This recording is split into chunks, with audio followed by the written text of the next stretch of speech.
आजादी के 75 वर्ष पूर्ण होने पर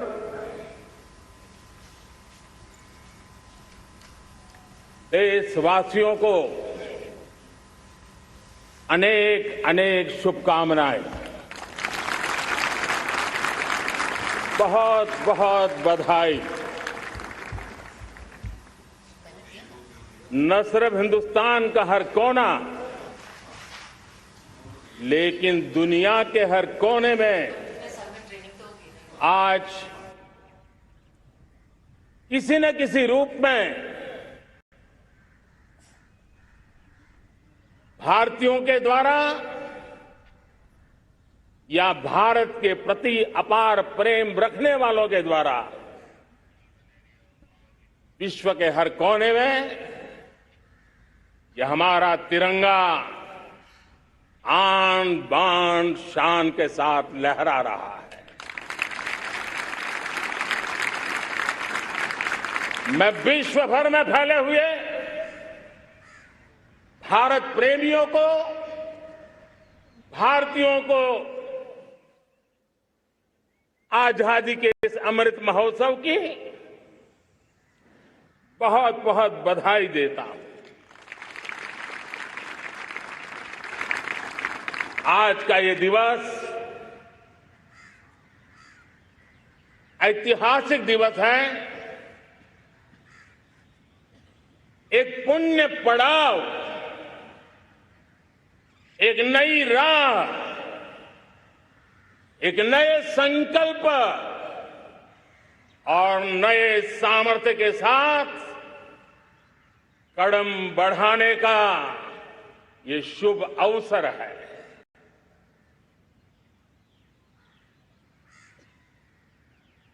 आजादी के जंग में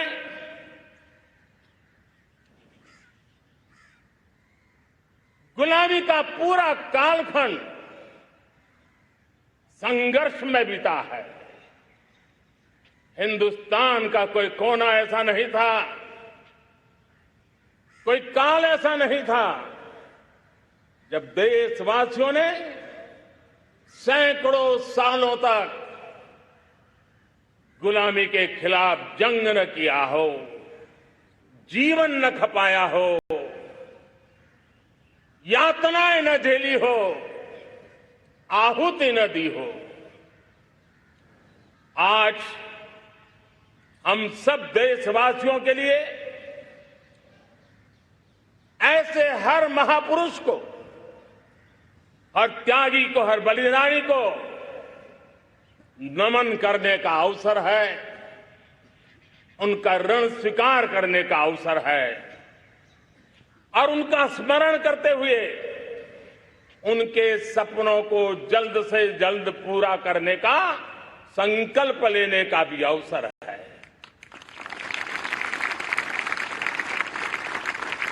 हम सभी देशवासी कृतज्ञ हैं पूज्य बापू के, नेताजी सुभाष चंद्र बोस के, बाबा साहब आंबेडकर के, वीर सावरकर के, जिन्होंने कर्तव्य पथ पर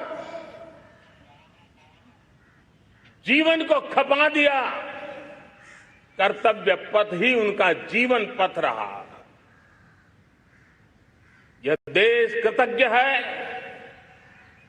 मंगल पांडे, तात्या टोपे, भगत सिंह, सुखदेव, राजगुरु, चंद्रशेखर आजाद, अशफाक उल्लाह खान, राम प्रसाद बिस्मिल, अनगिनत ऐसे हमारे क्रांतिवीरों ने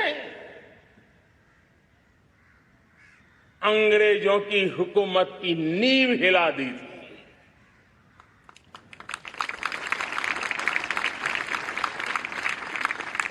यह राष्ट्र कृतज्ञ है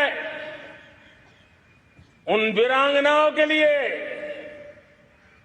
रानी लक्ष्मीबाई हो, झलकारी बाई, दुर्गा भाभी, रानी गाइदिन्ल्यो, रानी चेन्नम्मा, बेगम हजरत महल, वेलु निचियार।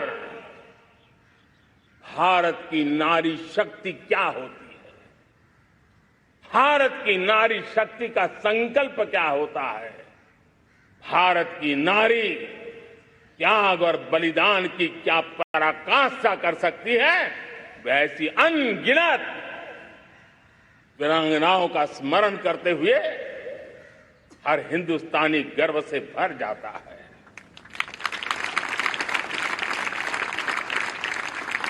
आजादी का जंग भी लड़ने वाले और आजादी के बाद देश बनाने वाले भी, डॉक्टर राजेंद्र प्रसाद जी हो, नेहरू जी हो, सरदार वल्लभ भाई पटेल, श्यामा प्रसाद मुखर्जी, लाल बहादुर शास्त्री, दीनदयाल उपाध्याय, जयप्रकाश नारायण, राम मनोहर लोहिया, आचार्य विनोबा भावे, नानाजी देशमुख, सुब्रमण्यम भारती, अनगिनत ऐसे महापुरुषों को आज नमन करने का अवसर है। जब आजादी के जंग की चर्चा करते हैं तो हम उन जंगलों में जीने वाले हमारे आदिवासी समाज का भी गौरव करना हम नहीं भूल सकते हैं। भगवान बिरसा मुंडा, सिद्धो कान्हू, अल्लूरी सीताराम राजू, गोविंद गुरु, अनगिनत नाम है जिन्होंने आजादी के आंदोलन की आवाज बन करके दूर सुदूर जंगलों में भी मेरे आदिवासी भाई बहनों में, माताओं में, युवकों में मातृभूमि के लिए जीने मरने की प्रेरणा जगाई। ये देश का सौभाग्य रहा है कि आजादी के जंग के कई रूप रहे हैं और उसमें एक रूप वो भी था जिसमें नारायण गुरु हो, स्वामी विवेकानंद हो, महर्षि अरविंदो हो, गुरुदेव रविंद्रनाथ टैगोर हो, ऐसे अनेक महापुरुष हिंदुस्तान के हर कोने में, हर कान में भारत की चेतना को जगाते रहे, भारत को चेतनवंत बनाते रहे। अमृत महोत्सव के दौरान देश ने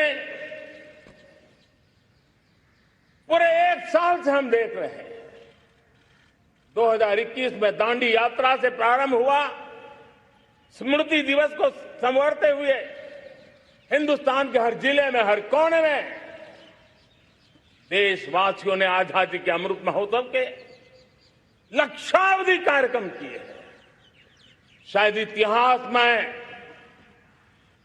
इतना विशाल, व्यापक, लंबा एक ही मकसद का उत्सव मनाया गया हो, वो शायद ये पहली घटना हुई होगी।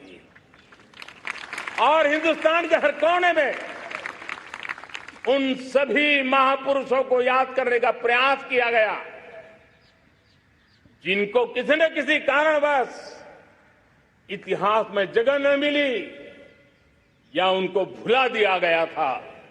आज देश ने खोज खोज करके हर कोने में ऐसे वीरों को, महापुरुषों को, त्यागियों को, बलिदानियों को, सत्याग्रहियों को याद किया, नमन किया।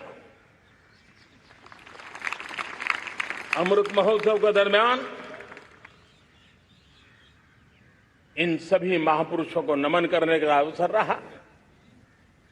कल 14 अगस्त को भारत ने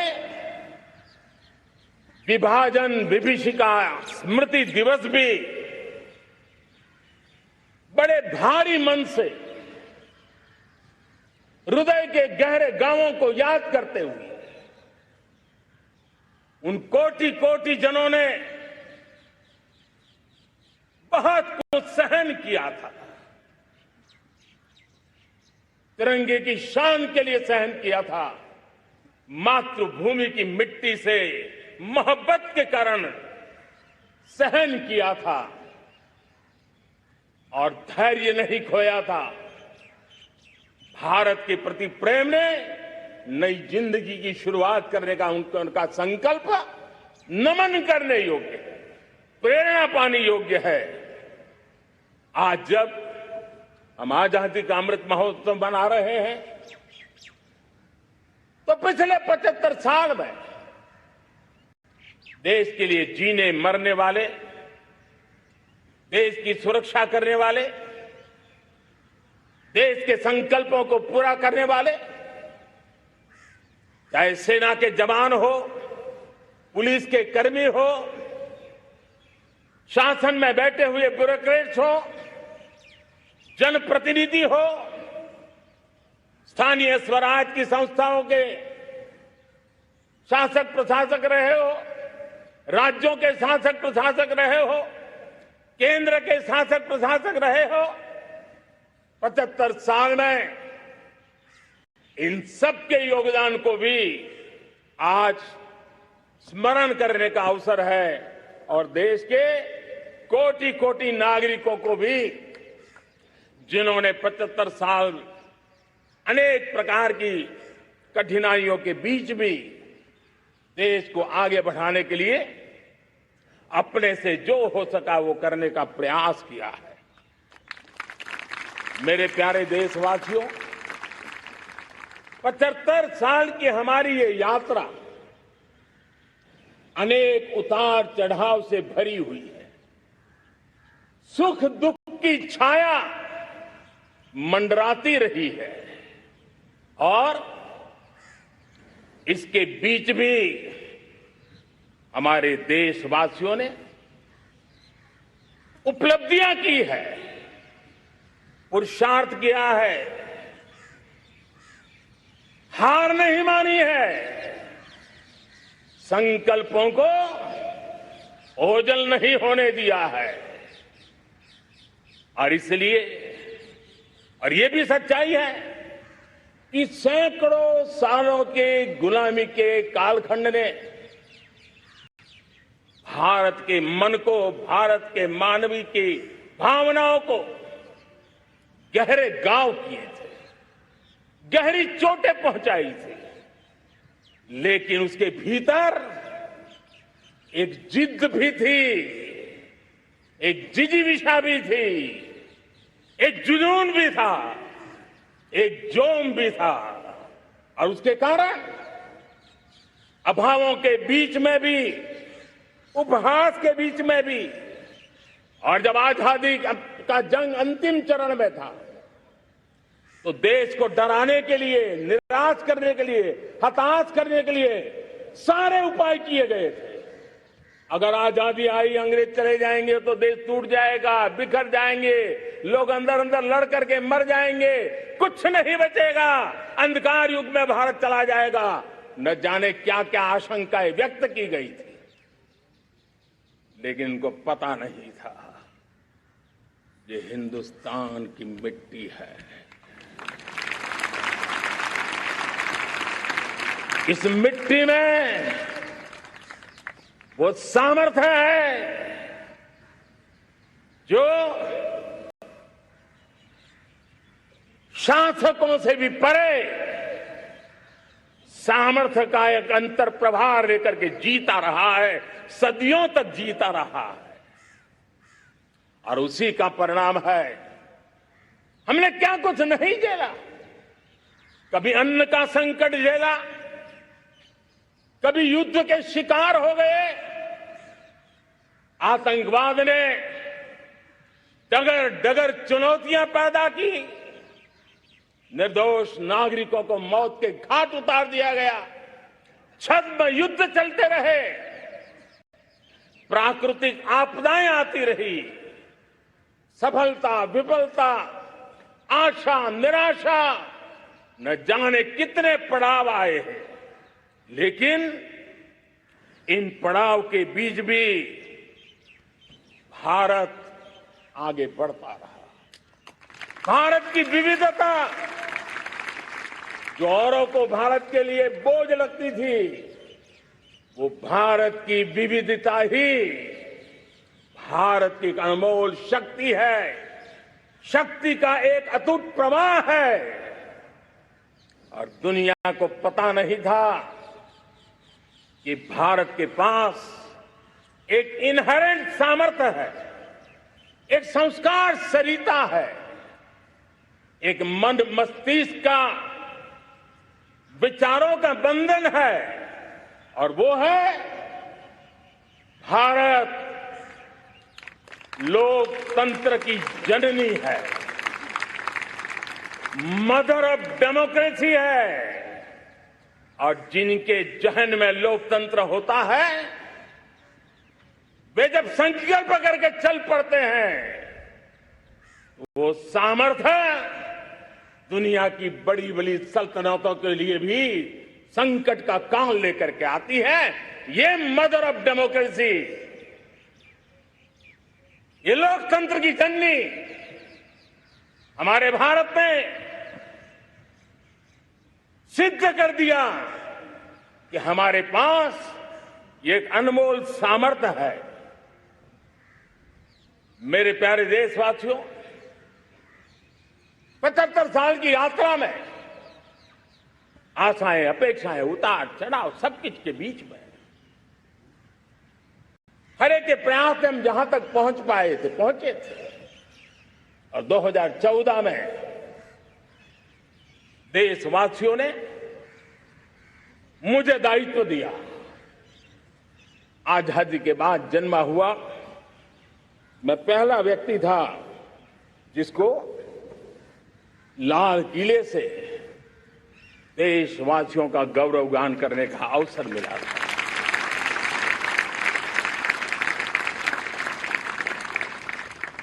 लेकिन मेरे दिल में जो भी आप लोगों से सीखा हूं, जितना आप लोगों को जान पाया हूं मेरे देशवासियों, आपके सुख दुख को समझ पाया हूं,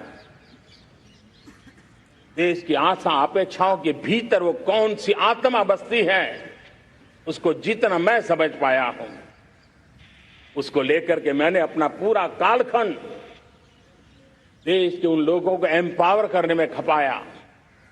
मेरे दलित हो, शोषित हो, पीड़ित हो, वंचित हो, आदिवासी हो, महिला हो, युवा हो, किसान हो, दिव्यांग हो, पूरब हो, पश्चिम हो, उत्तर हो, दक्षिण हो, समुद्र का तट हो, हिमालय की कंदराएं हो, हर कोने में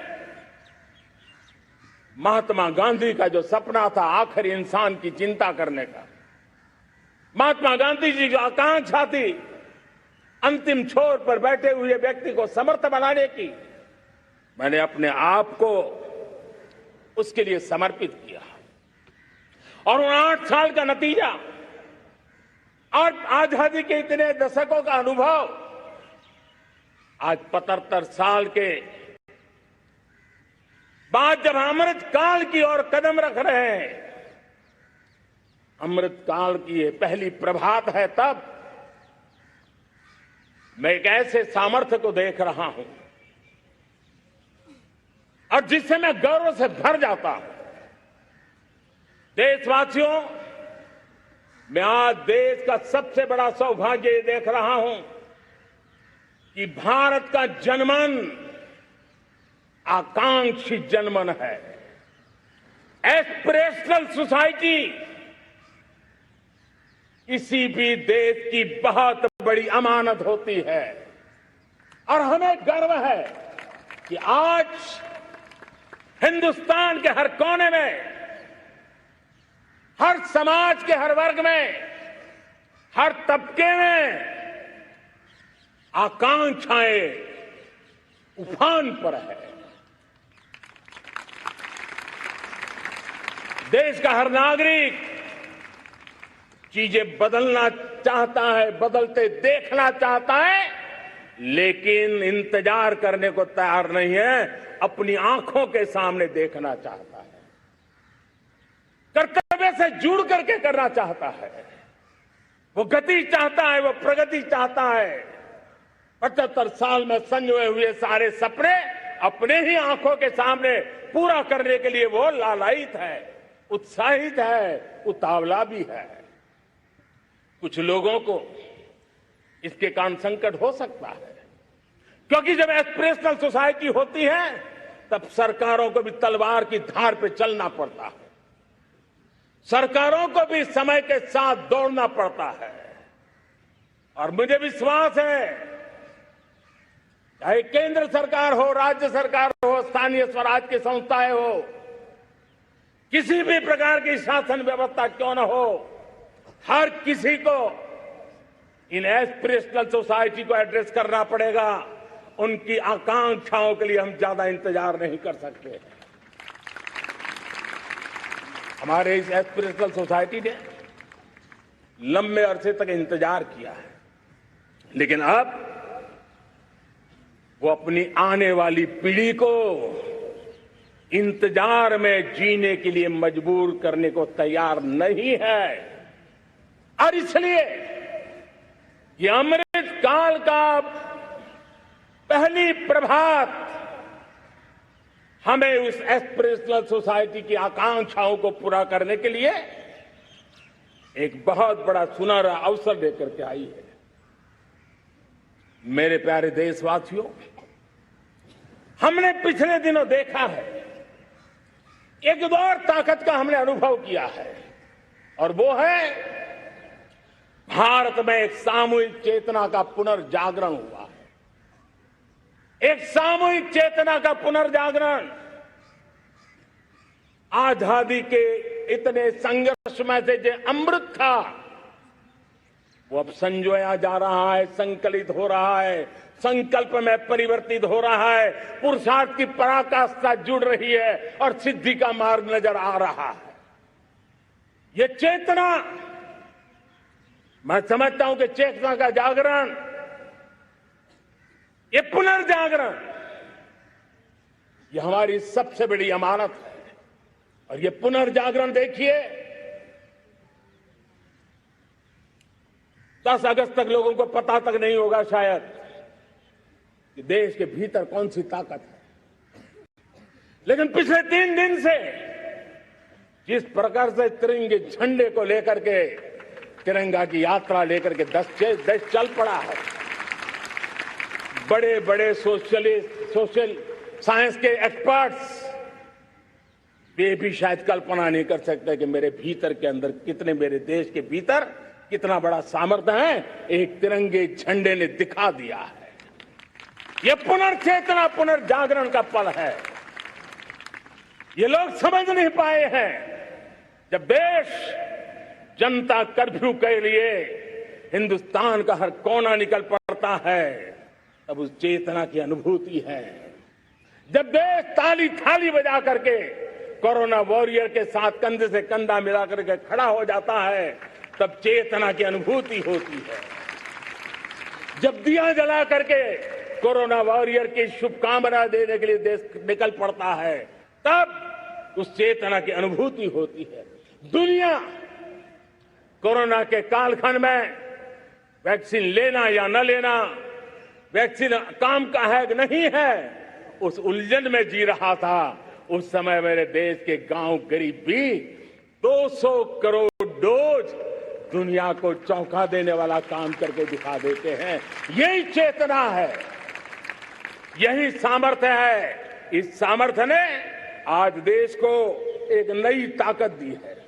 मेरे प्यारे भाइयों बहनों, तीसरा एक महत्वपूर्ण सामर्थ्य मैं देख रहा हूं, जैसे एस्पिरेशनल सोसाइटी, जैसे पुनर्जागरण, वैसे ही आजादी के इतने दशकों के बाद पूरे विश्व का भारत की तरफ देखने का नजरिया बदल चुका है। विश्व भारत की तरफ गर्व से देख रहा है, अपेक्षा से देख रहा है। समस्याओं का समाधान भारत की धरती पर दुनिया खोजने लगी है। दोस्तों, विश्व का ये बदलाव, विश्व की सोच में ये परिवर्तन 75 साल की हमारी अनुभव यात्रा का परिणाम है। हम जिस प्रकार से संकल्पों लेकर चल पड़े हैं, दुनिया इसे देख रही है और आखिरकार विश्व भी उम्मीदें लेकर के जी रहा है। उम्मीदें पूरे करने का सामर्थ्य कहां पड़ा है, वो उसे दिखने लगा है। मैं इसे त्रिशक्ति के रूप में देखता हूं, 3 सामर्थ्य के रूप में देखता हूं। और ये त्रिशक्ति है एस्पिरेशन की, पुनर्जागरण की और विश्व की उम्मीदों की। और इसे पूरा करने के लिए हम जानते हैं दोस्तों, आज दुनिया में एक विश्वास जगने में मेरे देशवासियों की बहुत बड़ी भूमिका है। 130 करोड़ देशवासियों ने कई दशकों के अनुभव के बाद स्थिर सरकार का महत्व क्या होता है, राजनीतिक स्थिरता का महत्व क्या होता है, पॉलिटिकल स्टेबिलिटी दुनिया में किस प्रकार की ताकत दिखा सकती है, नीतियों में कैसा सामर्थ्य होता है, उन नीतियों पर विश्व का कैसे भरोसा बनता है, ये भारत ने दिखाया है और दुनिया भी इसे समझ रही है। और हम जब राजनीतिक स्थिरता हो, नीतियों में गतिशीलता हो, निर्णयों में तेजी हो, सर्वव्यापकता हो, सर्वसमावेशकता हो, तो विकास के लिए हर कोई भागीदार बनता है। हमने सबका साथ सबका विकास का मंत्र लेकर के हम चले थे, लेकिन देखते ही देखते देशवासियों ने सबका विश्वास और सबका प्रयास से उसमें और रंग भर दिए हैं। और इसलिए हमने देखा है हमारी सामूहिक शक्ति को, हमारे सामूहिक सामर्थ्य को हमने देखा है। आजादी का अमृत महोत्सव जिस प्रकार से बनाया गया, जिस प्रकार से हर जिले में 75 अमृत सरोवर बनाने का अभियान चल रहा है, गांव गांव के लोग जुड़ रहे हैं, कार सेवा कर रहे हैं, अपने प्रयत्नों से अपने गांव में जल संरक्षण के लिए बड़ा अभियान चला रहे हैं। और इसलिए भाइयों बहनों, चाहे स्वच्छता का अभियान हो, चाहे गरीबों के कल्याण का काम हो, देश आज पूरी शक्ति से आगे बढ़ रहा है। लेकिन भाइयों बहनों, हम लोग आजादी के अमृत काल में हमारी 75 साल की यात्रा को, उसका गौरवगान करते रहेंगे, अपनी ही पीठ थपथपाते रहेंगे, तो हमारे सपने कहीं दूर चले जाएंगे। और इसलिए 75 साल का कालखंड कितना ही शानदार रहा हो, कितने ही संकटों वाला रहा हो, कितने ही चुनौतियों वाला रहा हो, कितने ही सपने अधूरे दिखते हो, उसके बावजूद भी आज जब हम अमृत काल में प्रवेश कर रहे हैं, अगले 25 वर्ष हमारे देश के लिए अत्यंत महत्वपूर्ण है। और इसलिए जब मैं आज मेरे सामने लाल किले पर से 130 करोड़ देशवासियों के सामर्थ्य का स्मरण करता हूं, उनके सपनों को देखता हूं, उनके संकल्पों की अनुभूति करता हूं, तो साथियों मुझे लगता है आने वाले 25 साल के लिए हमें उस 5 पंच प्राण पर अपनी शक्ति को केंद्रित करनी होगी, अपने संकल्पों को केंद्रित करना होगा, अपने सामर्थ्य को केंद्रित करना होगा। और हमें उन पंच प्राण को लेकर के 2047 जब आजादी के 100 साल होंगे, आजादी के दीवानों के सारे सपने पूरे करने का जिम्मा उठा करके चलना होगा। जब मैं पंच प्राण की बात करता हूं, तो पहला प्राण, अब देश बड़े संकल्प लेकर के ही चलेगा। बहुत बड़े संकल्प लेकर के चलना होगा और वो बड़ा संकल्प है विकसित भारत। अब उससे कुछ कम नहीं होना चाहिए। बड़ा संकल्प। दूसरा प्राण है किसी भी कोने में हमारे मन के भीतर, हमारे आदतों के भीतर गुलामी का एक भी अंश अगर भी अभी भी है तो उसको किसी भी हालत में बचने नहीं देना।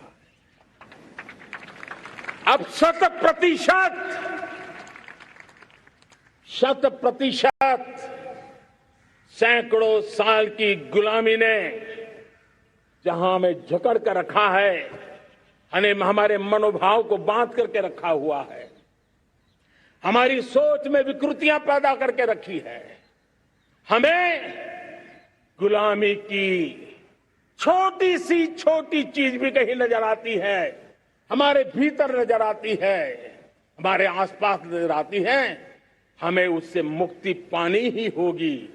ये हमारा दूसरी प्राण शक्ति है। तीसरी प्राण शक्ति, हमें हमारी विरासत पर गर्व होना चाहिए। हमारी विरासत के प्रति, क्योंकि यही विरासत है जिसने कभी भारत को स्वर्णिम काल दिया था, और यही विरासत है जो समय को अनुकूल परिवर्तन करने की आदत रखती है। यही विरासत है जो काल बाह्य छोड़ती रही है, नित्य नूतन स्वीकारती रही है। और इसलिए इस विरासत के प्रति हमें गर्व होना चाहिए। चौथा प्राण, वो भी उतना ही महत्वपूर्ण है, और वो है एकता और एकजुटता। 130 करोड़ देशवासियों में एकता, न कोई अपना न कोई पराया। एकता की ताकत एक भारत श्रेष्ठ भारत के सपनों के लिए हमारा चौथा प्राण है। और पांचवा प्राण है नागरिकों का कर्तव्य। नागरिकों का कर्तव्य जिसमें प्रधानमंत्री भी बाहर नहीं होता है, मुख्यमंत्री भी बाहर नहीं होता है, वो भी नागरिक है। नागरिकों का कर्तव्य, ये हमारे आने वाली 25 साल के सपनों को पूरा करने के लिए एक बहुत बड़ी प्राण शक्ति है। मेरे प्यारे देशवासियों, जब सपने बड़े होते हैं,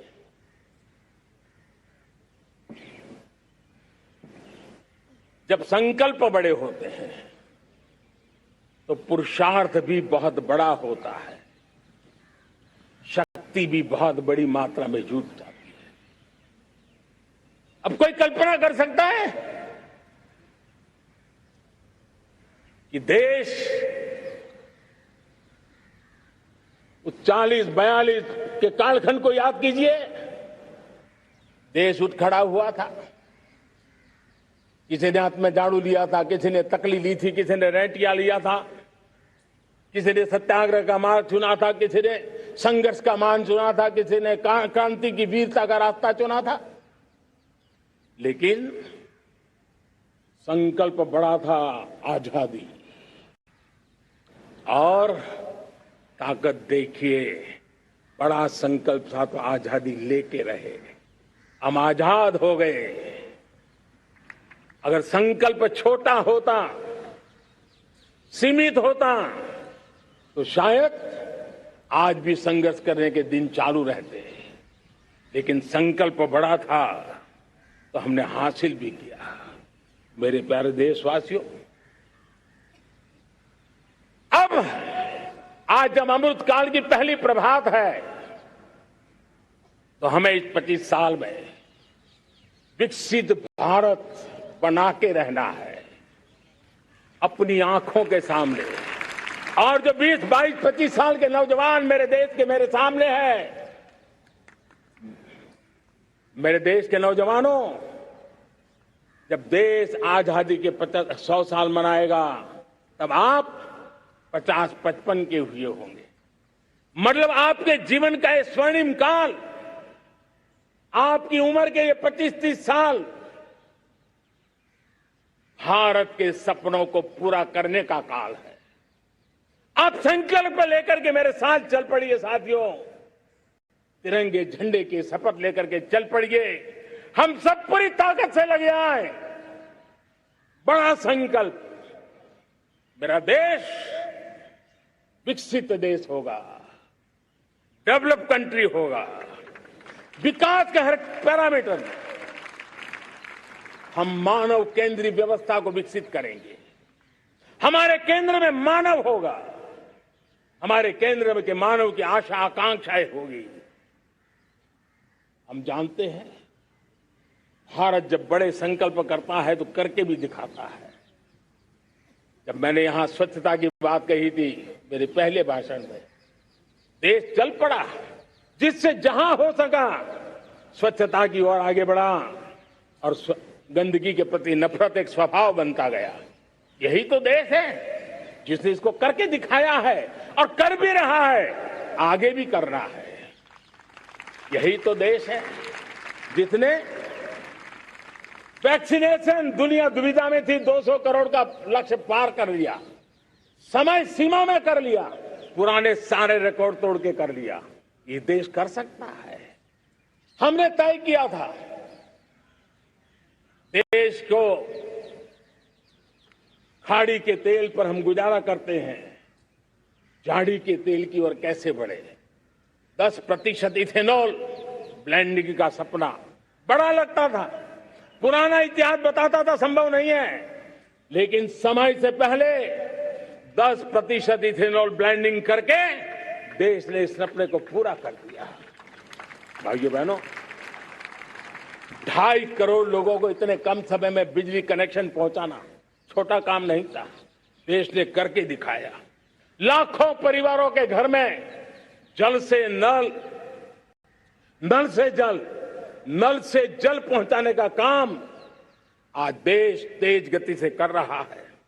खुले में शौच से मुक्ति भारत के अंदर आज संभव हो पाया है। मेरे प्यारे देशवासियों, अनुभव कहता है कि एक बार हम सब संकल्प लेकर के चल पड़े तो हम निर्धारित लक्ष्यों को पार कर सकते हैं। रिन्यूएबल एनर्जी का लक्ष्य हो, देश में नए मेडिकल कॉलेज बनाने का इरादा हो, डॉक्टरों की तैयारी करवानी हो, हर क्षेत्र में पहले से गति बहुत बड़ी है। और इसलिए मैं कहता हूं, अब आने वाले 25 साल बड़े संकल्प के हो। यही हमारा प्राण, वही हमारा प्रण भी होना चाहिए। दूसरी बात मैंने कही है, उस प्राण शक्ति की मैंने चर्चा की है कि गुलामी की मानसिकता। देश की सोचिए भाइयों, कब तक दुनिया हमें सर्टिफिकेट बांटती रहेगी? कब तक दुनिया के सर्टिफिकेट पर हम गुजारा करेंगे? क्या हम अपने मानक नहीं बनाएंगे?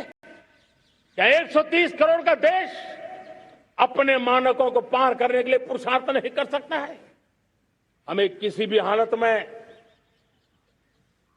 औरों के जैसा दिखने की कोशिश करने की जरूरत नहीं है। हम जैसे हैं वैसे, लेकिन सामर्थ्य के साथ खड़े होंगे, ये हमारा मिजाज होना चाहिए।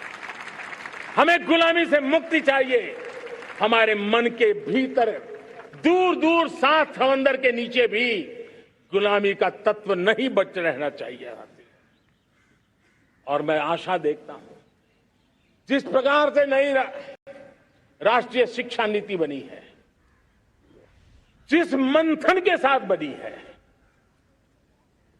कोटि कोटि लोगों के विचार प्रवाह को संकलित करते हुए बनी है, और भारत की धरती की जमीन से जुड़ी हुई शिक्षा नीति बनी। रसखस हमारी धरती के मिले हैं, हमने जो कौशल्य पर बल दिया है, ये एक ऐसा सामर्थ्य है जो हमें गुलामी से मुक्ति की ताकत देगा।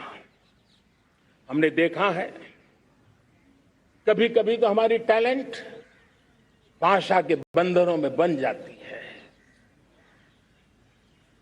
यह गुलामी की मानसिकता का परिणाम है।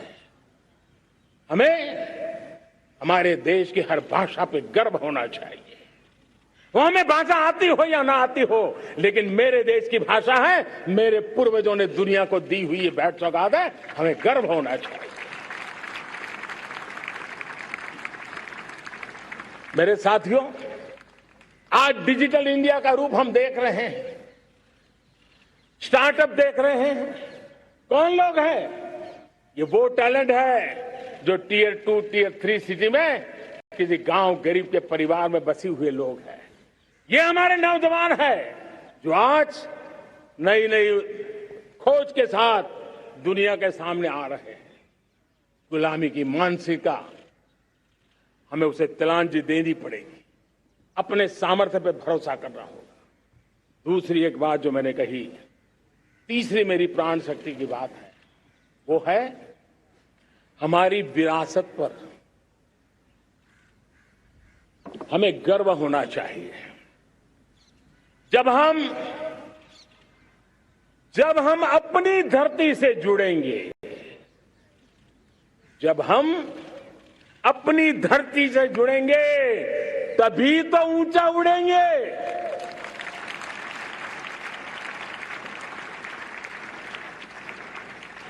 और जब हम ऊंचा उड़ेंगे तो हम विश्व को भी समाधान दे पाएंगे। हमने देखा है जब हम अपनी चीजों पे गर्व करते हैं।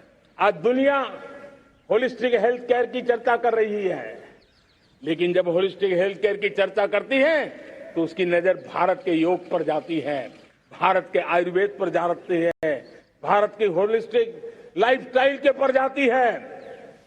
ये हमारी विरासत है, हम जो दुनिया को दे रहे हैं। दुनिया आज उससे प्रभावित हो रही है। अब हमारी ताकत देखिए, हम वो लोग हैं जो प्रकृति के साथ जीना जानते हैं, प्रकृति को प्रेम करना जानते हैं। आज विश्व पर्यावरण की जो समस्याओं से जूझ रहा है, हमारे पास वो विरासत है। ग्लोबल वार्मिंग की समस्याओं के समाधान का रास्ता हम लोगों के पास है, हमारे पूर्वजों ने दिया हुआ है। जब हम लाइफस्टाइल की बात करते हैं, एनवायरमेंट फ्रेंडली लाइफस्टाइल की बात करते हैं, हम लाइफ मिशन की बात करते हैं, तो दुनिया का ध्यान आकर्षित करते हैं। हमारे पास एक सामर्थ्य है। हमारा बड़ा धान, मोटा धान, मिलेट, हमारे यहां तो घर घर की चीज रही है। ये हमारी विरासत है। हमारे छोटे किसानों के परिश्रम से छोटी छोटी जमीन के टुकड़ों में फलने फूलने वाली हमारे धान, आज दुनिया अंतर्राष्ट्रीय स्तर पर मिलेट ईयर मनाने के लिए आगे बढ़ रही है। मतलब हमारी विरासत को आज दुनिया, हम उस पर गर्व करना सीखे। हमारे पास दुनिया को बहुत कुछ देना है। हमारे फैमिली वैल्यूज, विश्व के सामाजिक तनाव की जब चर्चा हो रही है, व्यक्तिगत तनाव की चर्चा होती है तो लोगों को योग दिखता है, सामूहिक तनाव की बात होती है तब भारत की पारिवारिक व्यवस्था दिखती है। संयुक्त परिवार की एक पूंजी सदियों से हमारी माताओं बहनों के त्याग बलिदान के कारण परिवार नाम की जो व्यवस्था विकसित हुई, ये हमारी विरासत है। इस विरासत पर हम गर्व कैसे करें? हम तो वो लोग हैं जो जीव में भी शिव देखते हैं। हम वो लोग हैं जो नर में नारायण देखते हैं। हम वो लोग हैं जो नारी तो नारायणी कहते हैं। हम वो लोग हैं जो पौधे में परमात्मा देखते हैं। हम वो लोग हैं जो नदी को मां मानते हैं। हम वो लोग हैं जो हर कंकर में शंकर देखते हैं। यह हमारा सामर्थ्य है। हर नदी में मां का रूप देखते हैं। पर्यावरण की इतनी व्यापकता, विशालता, ये हमारा गौरव। हम विश्व के सामने जब खुद गर्व करेंगे तो दुनिया करेगी। भाइयों बहनों, हम वो लोग हैं जिसने दुनिया को वसुधैव कुटुंबकम का मंत्र दिया। हम वो लोग हैं जो दुनिया को कहते हैं एकम सत विप्रहा वदंती। आज जो होलियर देन दाव का जो संकट चल रहा है, तुझसे बड़ा मैं हूं, ये जो तनाव का कारण बना हुआ है, दुनिया को एकम सत विप्रा बहुधा वदंती का ज्ञान देने वाली विरासत हमारे पास है। जो कहते हैं सत्य एक है, जानकार लोग उसको अलग अलग तरीके से कहते हैं। ये गौरव हमारा है। हम लोग हैं जो कहते हैं यत पिंडे तत् ब्रह्मांडे। कितनी बड़ी सोच है। जो ब्रह्मांड में है वो हर जीव मात्र में है। यत पिंडे तत् ब्रह्मांडे, ये कहने वाले हम लोग हैं। हम वो लोग हैं जितने दुनिया का कल्याण देखा है। हम जन कल्याण से जग कल्याण के राही रहे हैं। जन कल्याण से जग कल्याण की राह पर चलने वाले हम लोग जब दुनिया की कामना करते हैं तब कहते हैं सर्वे अपनी सुखिनः सन्तु सर्वे सन्तु निरामया। सबके सुख की बात, सबके आरोग्य की बात करना, ये हमारी विरासत है। और इसलिए हम बड़ी शान के साथ हमारी इस विरासत का गर्व करना सीखें। ये प्राण शक्ति है हमारी, जो हमें 25 साल के सपनों पूरा करने के लिए जरूरी है। उसी प्रकार से मेरे प्यारे देशवासियों, एक और महत्वपूर्ण विषय है एकता, एकजुटता।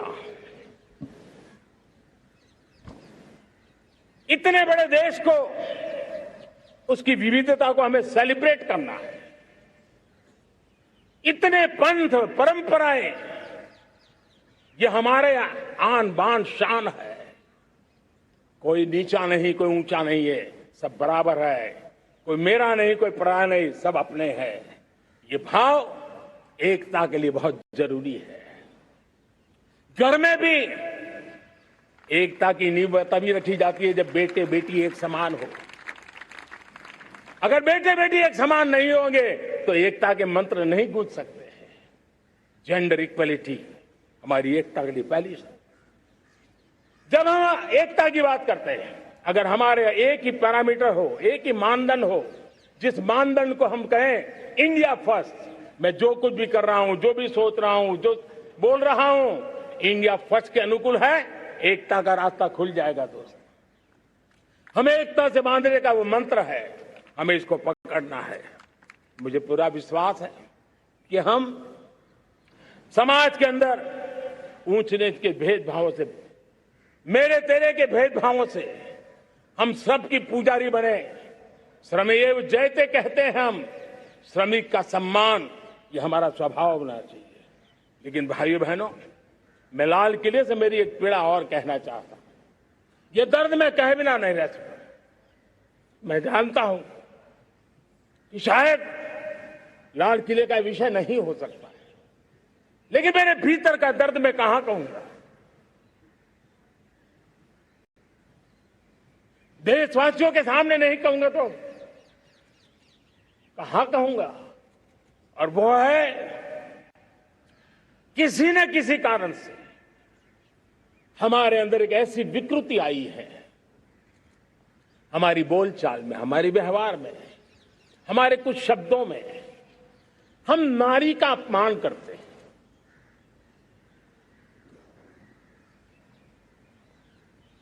क्या हम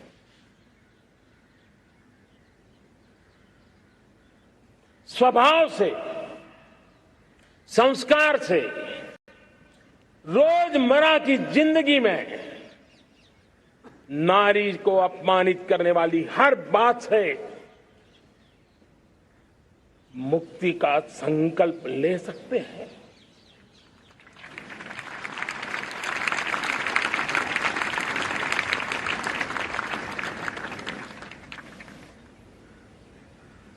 नारी का गौरव राष्ट्र के सपने पूरे करने में बहुत बड़ी पूंजी बनने वाला है। ये सामर्थ्य मैं देख रहा हूं और इसलिए मैं इस बात का आग्रही हूं।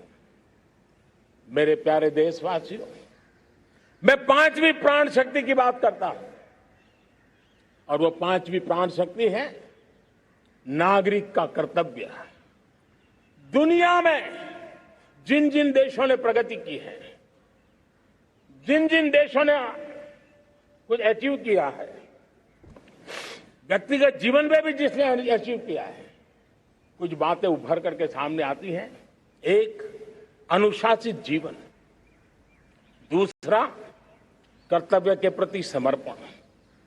व्यक्ति की जीवन की सफलता हो, समाज की हो, परिवार की हो, राष्ट्र की हो, ये मूलभूत मार्ग है, ये मूलभूत प्राण शक्ति है। और इसलिए हमें कर्तव्य पर बल देना ही होगा। यह शासन का काम है कि बिजली 24 घंटे पहुंचाने के लिए प्रयास करे, लेकिन ये नागरिक का कर्तव्य है कि जितनी ज्यादा यूनिट बिजली बचा सकते बचाएं। हर खेत में पानी पहुंचाना सरकार की जिम्मेवारी है, सरकार का प्रयास है, लेकिन पर ड्रॉप मोर क्रॉप, पानी बचाते हुए आगे बढ़ना, मेरे हर खेत से आवाज उठनी चाहिए।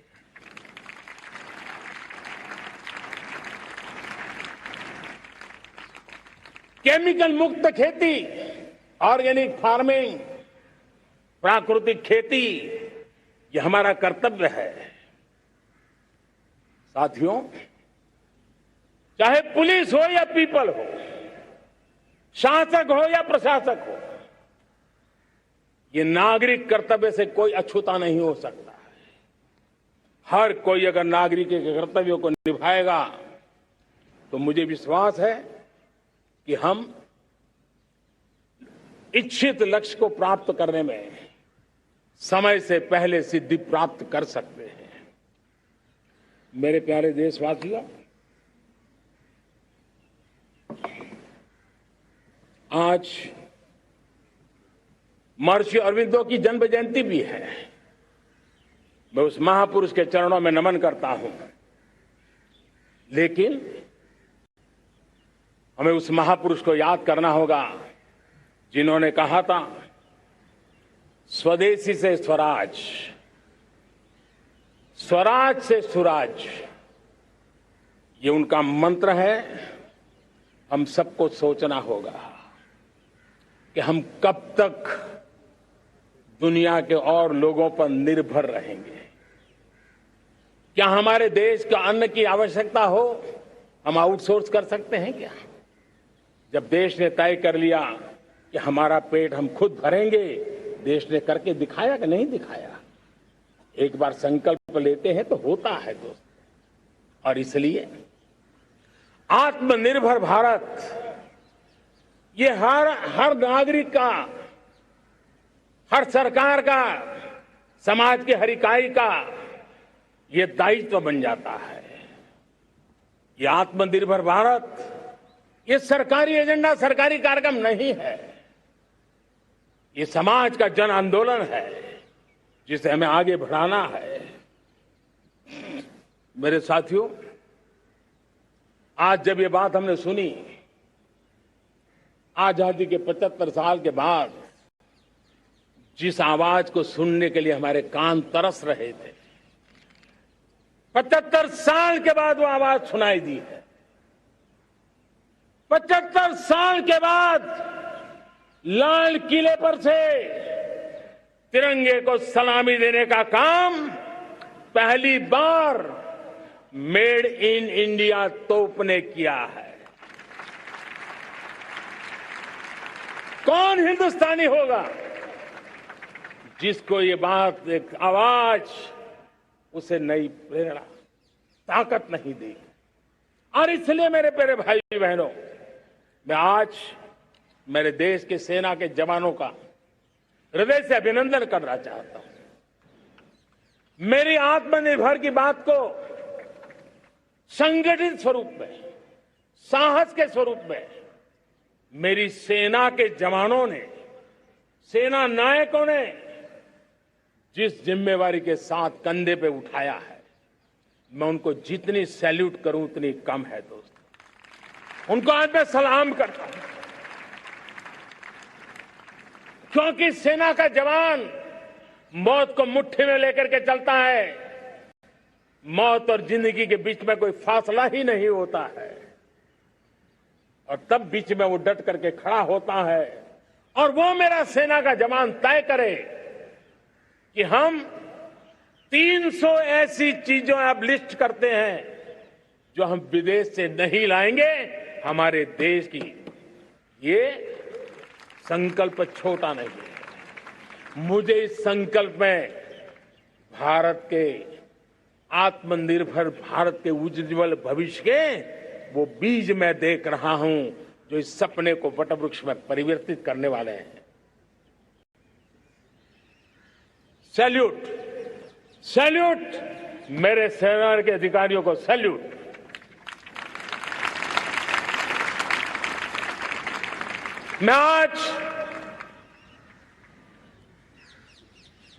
मैं मेरे छोटे छोटे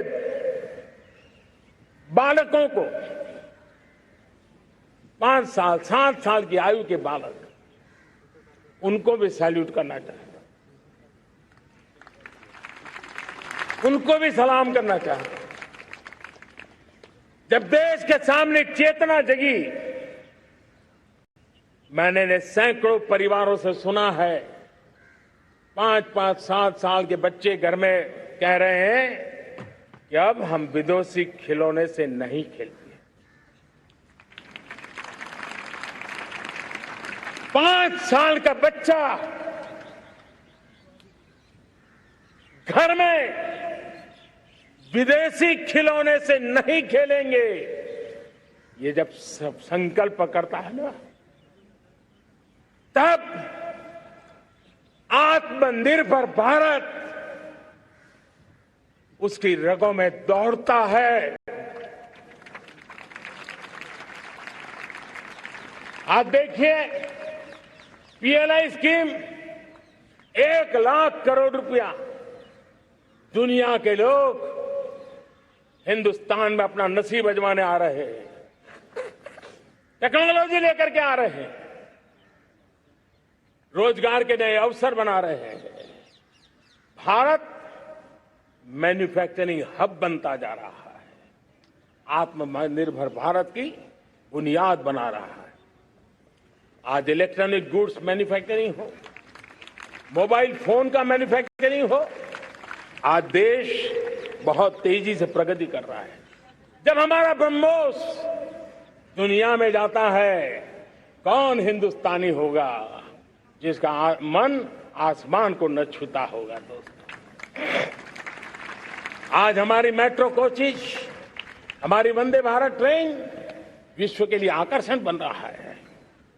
मेरे प्यारे देशवासियों, हमें आत्मनिर्भर बनना है हमारे एनर्जी सेक्टर में। हम कब तक एनर्जी के सेक्टर में किसी और पर डिपेंडेंट रहेंगे?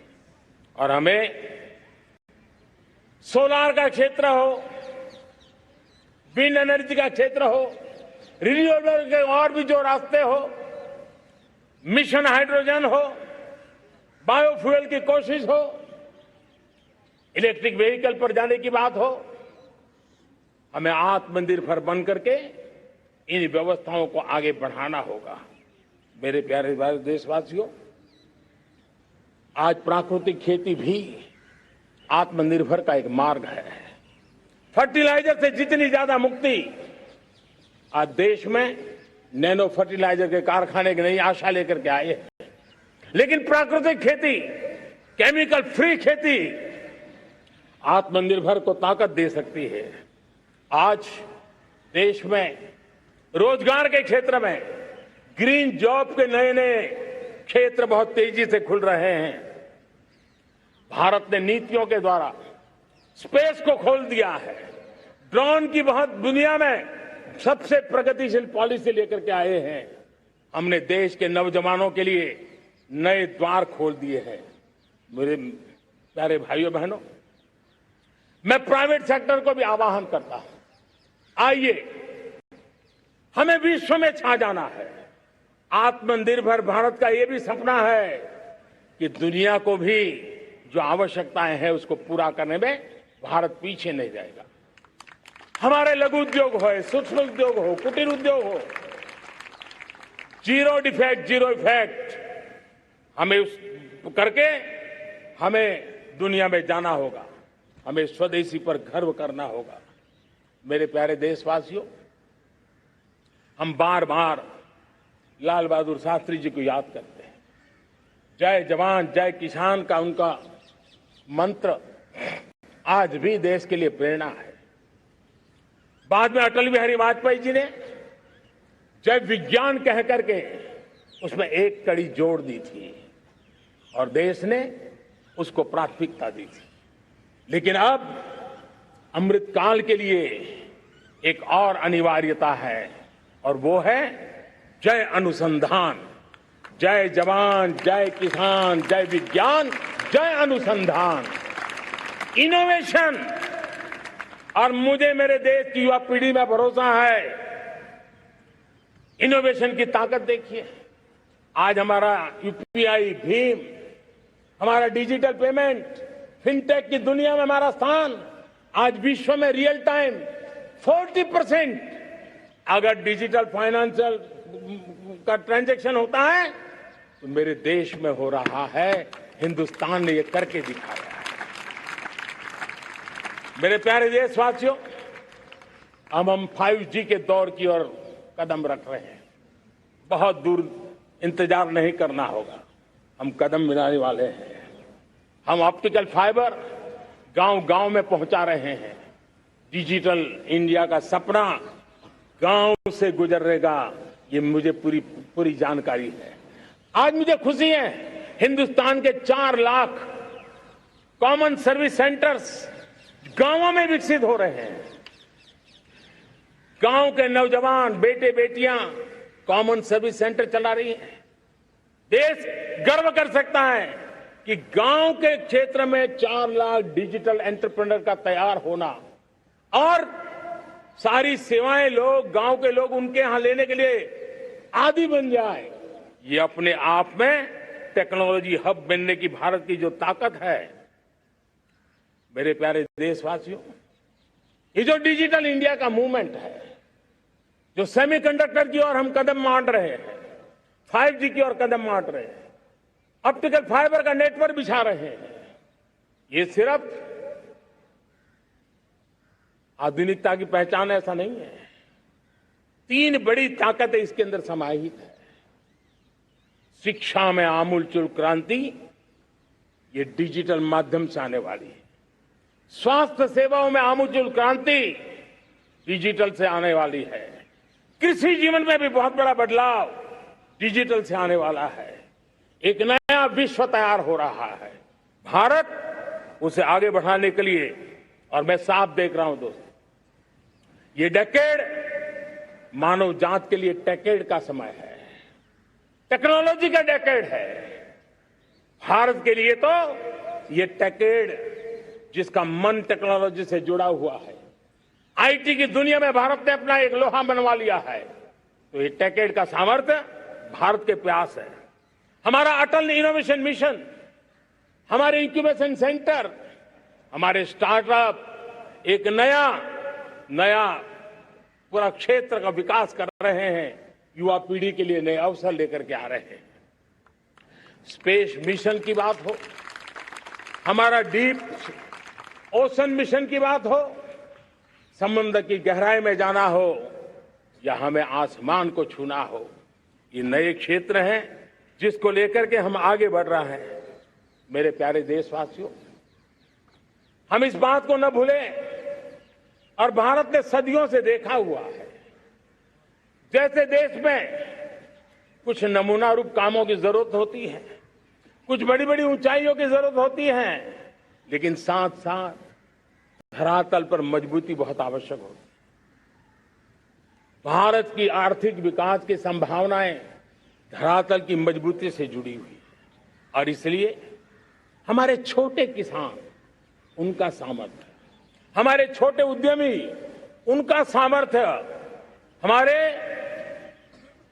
लघु उद्योग, कुटीर उद्योग, सूक्ष्म उद्योग, रेहड़ी पटरी वाले लोग, घरों में काम करने वाले लोग, ऑटो रिक्शा चलाने वाले लोग, बस सेवाएं देने वाले लोग, ये समाज का जो सबसे बड़ा तबका है, इसका सामर्थ्यवान होना भारत के सामर्थ्य की गारंटी है। और इसलिए हमारी आर्थिक विकास की ये जो मूलभूत जमीनी ताकत है, उस ताकत को सर्वाधिक बल देने की दिशा में हमारा प्रयास चल रहा है। मेरे प्यारे देशवासियों, हमारे पास 75 साल का अनुभव है। हमने 75 साल में कई सारी सिद्धियां भी प्राप्त की हैं। हमने 75 साल के अनुभव में नए सपने भी संजोए हैं, नए संकल्प भी लिए हैं। लेकिन अमृतकाल के लिए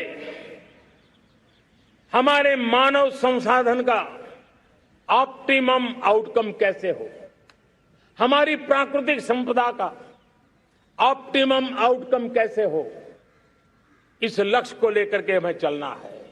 और तब मैं पिछले कुछ सालों से अनुभव से कहना चाहता हूं, आपने देखा होगा आज अदालत के अंदर देखिए, हमारी वकील के क्षेत्र में काम करने वाले हमारी नारी शक्ति किस ताकत के साथ नजर आ रही है।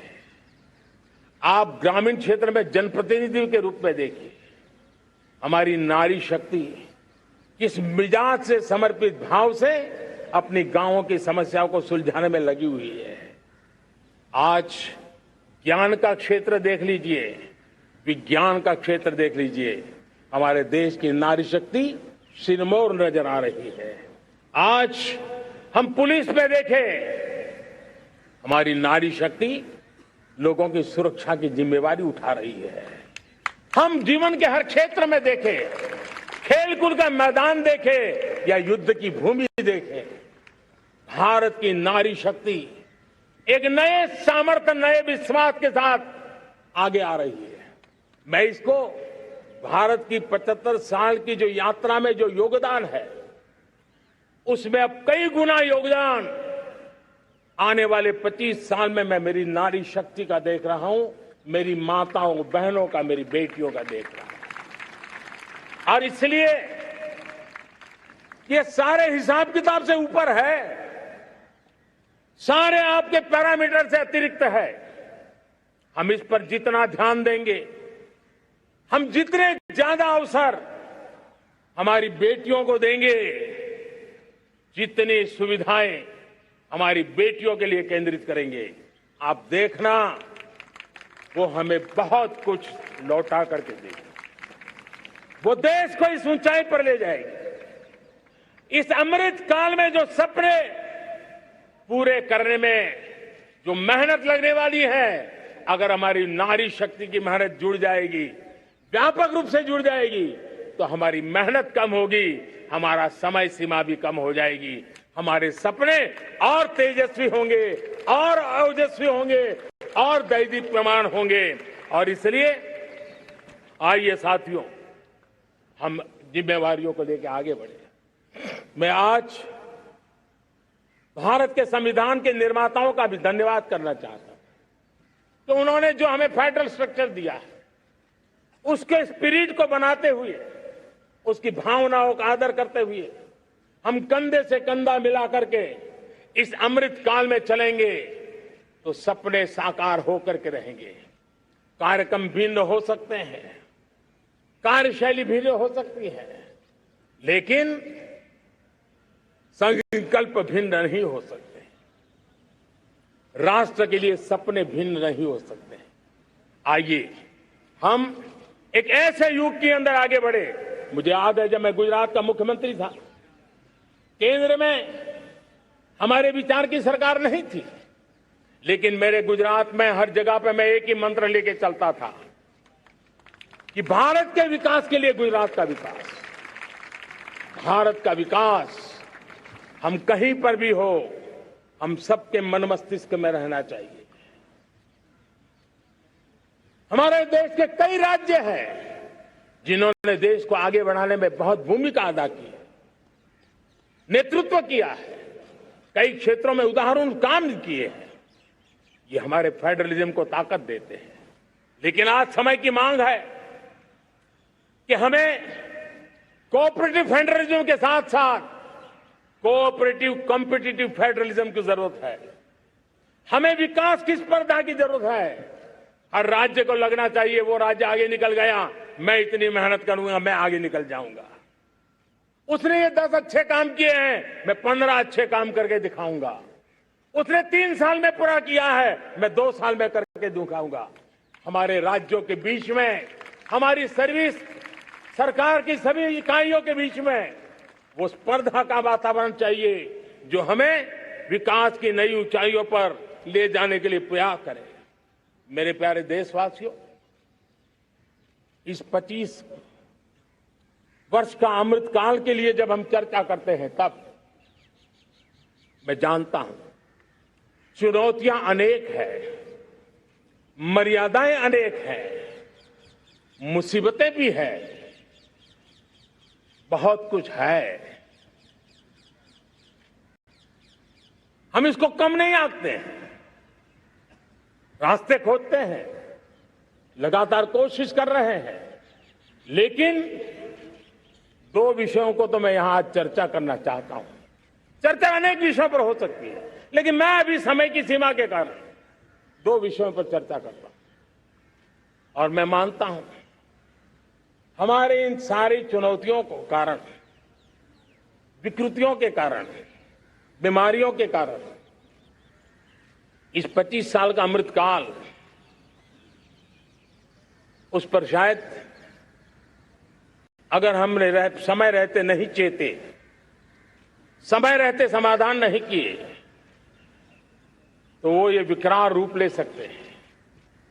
और इसलिए मैं सबकी चर्चा न करते हुए 2 पर जरूर चर्चा करना चाहता हूं। एक है भ्रष्टाचार, दूसरा है भाई भतीजावाद, परिवारवाद।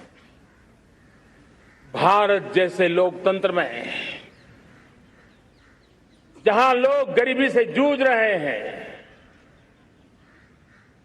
जब एक तरफ से देखते हैं, एक तरफ वो लोग हैं जिनके पास रहने के लिए जगह नहीं है, दूसरी पार वो तरह लोग हैं जिनको अपना चोरी किया हुआ माल रखने के लिए जगह नहीं है। ये स्थिति अच्छी नहीं है। और इसलिए हमें भ्रष्टाचार के खिलाफ पूरी ताकत से लड़ना है। पिछले 8 वर्षों में डायरेक्ट बेनिफिट ट्रांसफर के द्वारा, आधार, मोबाइल, इन सारे आधुनिक व्यवस्थाओं का उपयोग करते हुए 2 लाख करोड़ रुपए जो गलत हाथों में जाते थे, उसको बचा करके देश की भलाई के लिए काम लगाने में हम सफल हुए हैं।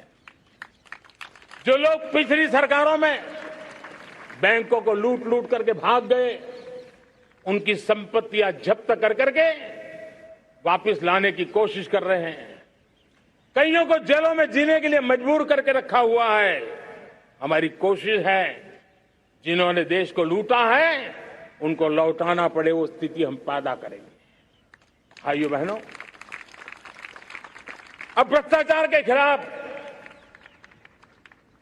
मैं साफ देख रहा हूं कि हम एक निर्णायक कालखंड में कदम रख रहे हैं। बड़े बड़े चमरबंदी भी बच नहीं पाएंगे। इस मिजाज के साथ भ्रष्टाचार के खिलाफ एक निर्णायक कालखंड में अब हिंदुस्तान कदम रख रहा है। और मैं लाल किले की प्राचीर से बड़ी जिम्मेवारी के साथ कह रहा हूं। और इसलिए भाइयों बहनों, भ्रष्टाचार दीमक की तरह देश को खोखला कर रहा है। मुझे इसके खिलाफ लड़ाई लड़नी है, लड़ाई को तेज करना है, निर्णायक मोड़ पे लेकर के ही जाना है। तब मेरे 130 करोड़ देशवासी, आप मुझे आशीर्वाद दीजिए, आप मेरा साथ दीजिए। मैं आज आपसे साथ मांगने आया, आपका सहयोग मांगने आया हूं, ताकि मैं इस लड़ाई को लड़ पाऊं, इस लड़ाई को देश जीत पाए और सामान्य नागरिक की जिंदगी भ्रष्टाचार ने तबाह करके रखी हुई है। मैं मेरे इन सामान्य नागरिक की जिंदगी को फिर से शान बान शान के लिए जीने के लिए रास्ता बनाना चाहता हूं। और इसलिए मेरे प्यारे देशवासियों, ये चिंता का विषय है कि आज देश में भ्रष्टाचार के प्रति नफरत तो दिखती है, व्यक्त भी होती है, लेकिन कभी कभी भ्रष्टाचारियों के प्रति उदारता बरती जाती है। किसी भी देश में ये शोभा नहीं देगा। कई लोग तो इतनी बेशर्मी तक चले जाते हैं कि कोर्ट में सजा हो चुकी हो, भ्रष्टाचारी सिद्ध हो चुका हो, जेल जाना तय हो चुका हो, जेल गुजार रहे हो, उसके बावजूद भी उनका महिमा मंडन करने में लगे रहते हैं, उनकी शान शौकत में लगे रहते हैं, उनकी प्रतिष्ठा बनाने में लगे रहते हैं। अगर जब तक समाज में गंदगी के प्रति नफरत नहीं होती है, स्वच्छता की चेतना जगती नहीं है। जब तक भ्रष्टाचार और भ्रष्टाचारी के प्रति नफरत का भाव पैदा नहीं होता है, सामाजिक रूप से उसको नीचा देखने के लिए मजबूर नहीं करते, तब तक एक मानसिकता खत्म होने वाली नहीं है। और इसलिए भ्रष्टाचार के प्रति भी और भ्रष्टाचारियों के प्रति भी हमें बहुत जागरूक होने की जरूरत है। दूसरी एक चर्चा मैं करना चाहता हूं, भाई भतीजावाद। और जब मैं भाई भतीजावाद, परिवारवाद की बात करता हूं तो लोगों को लगता है मैं सिर्फ राजनीतिक क्षेत्र की बात करता हूं। जी नहीं, दुर्भाग्य से राजनीतिक क्षेत्र की उस बुराई ने हिंदुस्तान की हर संस्थाओं में परिवारवाद को पोषित कर दिया है। परिवारवाद हमारी अनेक संस्थाओं को अपने में लपेटे हुए है और उसके कारण मेरे देश की टैलेंट को नुकसान होता है, मेरे देश के सामर्थ्य को नुकसान होता है। जिनके पास अवसर की संभावनाएं हैं वो परिवारवाद, भाई भतीजे के बाद बाहर रह जाता है। भ्रष्टाचार का भी कारण ये भी एक बन जाता है ताकि उसका कोई भाई भतीजे के कार्य आसरा नहीं है तो लगता है चलो भाई कहीं से खरीद करके के जगह बना लूं। इस परिवारवाद से, भाई भतीजावाद से हमें हर संस्थाओं में एक नफरत पैदा करनी पड़ी होगी, जागरूकता पैदा करनी होगी, तब हम हमारी संस्थाओं को बचा पाएंगे। संस्थाओं के उज्जवल भविष्य के लिए बहुत आवश्यक है। उसी प्रकार से राजनीति में भी परिवारवाद ने देश के सामर्थ्य को सबसे सारा अन्याय किया है। परिवारवादी राजनीति परिवार की भलाई के लिए होती है, उसको देश की भलाई से कोई लेना देना नहीं होता है।